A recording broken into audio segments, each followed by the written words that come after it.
दोस्तों second sentence देखते हैं, the more he eats more he wants. अब देखिए यहाँ पे कॉमा आया है, ठीक है, क्या करेंगे आप, कॉमा की जगह पे आप इक्वल का साइन लगा लीजिए।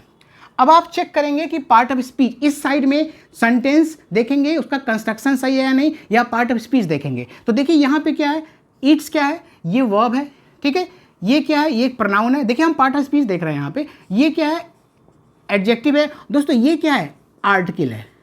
अब आप देखिए क्या यही चीज़ वहाँ पर भी है, इक्वल के इस साइड देखिए आपको एडजेक्टिव तो दिख रहा है, ठीक है, आपको यहाँ पे प्रोनाउन भी दिख रहा है, आपको यहाँ वर्ब दिख रहा है, क्या नहीं दिख रहा है, यहाँ पे आर्टिकल नहीं दिख रहा है। उसे आर्टिकल तो 3 होते हैं, ए एन और द, लेकिन यहाँ पे द लगा है, तो आपको यहाँ पर भी क्या करना पड़ेगा, बैलेंस बनाने के लिए दोनों साइड आपको द लगाना पड़ेगा। तो दोस्तों ये भी सेंटेंस क्या हो गया, सही हो गया। तो करेक्ट सेंटेंस क्या होगा, the more he eats the more he wants, यानी जितना वो खाता है उतना ही वो और चाहता है। एंड थर्ड सेंटेंस, दोस्तों थर्ड सेंटेंस कह रहा है he is poor but happiness. अब आप क्या करेंगे, यहाँ पर देखिए आपको इक्वल लगा लीजिए। अब देखिए यहाँ पे इक्वल मतलब मिड पॉइंट हो गया, इसके लेफ्ट साइड में, इस वाले साइड में क्या है, पुअर है। पुअर क्या है, इस कौन सा पार्ट ऑफ स्पीच है, ये है एडजेक्टिव। और इसके राइट साइड में यानी इस वाले पे क्या है, देखिए हैप्पीनेस है।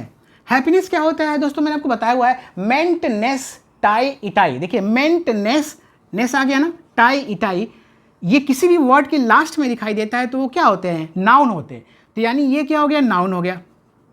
अब according to the parallel construction दोनों साइड बराबर होना चाहिए, ठीक है, बैलेंस बना होना चाहिए। तो ये एडजेक्टिव है दोस्तों, क्योंकि ही इज पुअर, तो हमको ये नहीं सही करना है, हमको ये सही करना है, क्योंकि इसकी क्वालिटी की बात हो रही है। तो अब आप क्या करेंगे, हैप्पीनेस का क्या बनता है, एडजेक्टिव हैप्पी बनता है।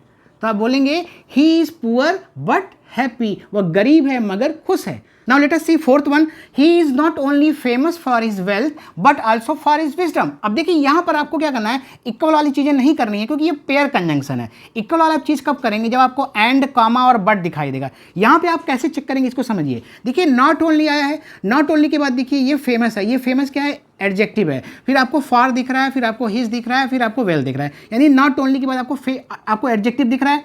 यहाँ देखिए बट आल्सो के बाद आपको फॉर दिख रहा है, डायरेक्ट आपको फॉर दिख रहा है, आपको यहाँ एडजेक्टिव नहीं है। देख सकते हैं यहाँ पे, देखिए यहाँ पे नॉट ओनली के बाद एडजेक्टिव के बाद फॉर आया है, लेकिन यहाँ देखिए बट आल्सो के बाद एडजेक्टिव नहीं है, फॉर हिज विजडम लिखा है, यानी दोनों तरफ बैलेंस नहीं बना हुआ है। तो अब आप क्या करेंगे, इसको नॉट ओनली को आपको यहाँ शिफ्ट करना पड़ेगा, यानी आप इसको ऐसे लिखेंगे, ही इज फेमस। आप क्या करेंगे, आप इस फेमस को आप पहले लिखेंगे, उसके बाद आप लिखेंगे not only for his wealth. अब देखिए बिल्कुल ये कंस्ट्रक्शन बिल्कुल सही बनेगा, but also for his wisdom. आप मिला के देखिए, देखिए यहाँ नॉट ओनली के बाद फॉर आया है, हिज आया है, वेल्थ आया है, ठीक है। यहाँ देखिए बट आल्सो के बाद देखिए फॉर आया है, हिज आया है, विजडम आया, यानी उस तरह का कंस्ट्रक्शन है, ठीक है, उस तरह का पार्ट ऑफ स्पीच आया हुआ है। तो इस तरह से दोस्तों क्या करते हैं हम लोग, पैरेलल कंस्ट्रक्शन का यूज करके हम लोग स्पॉट एरर के क्वेश्चंस को सॉल्व करते हैं। आशा करता हूं आपको पैरेलल कंस्ट्रक्शन समझ में आया होगा। दोस्तों अगर आप वीडियो इन्फॉर्मेटिव लगा तो इसे लाइक और शेयर कर दीजिएगा। अगर आपने अभी तक मुझे फेसबुक फॉलो नहीं किया तो फॉलो जरूर कर लीजिएगा। मिलते हैं नेक्स्ट वीडियो में, बाय बाय, टेक केयर।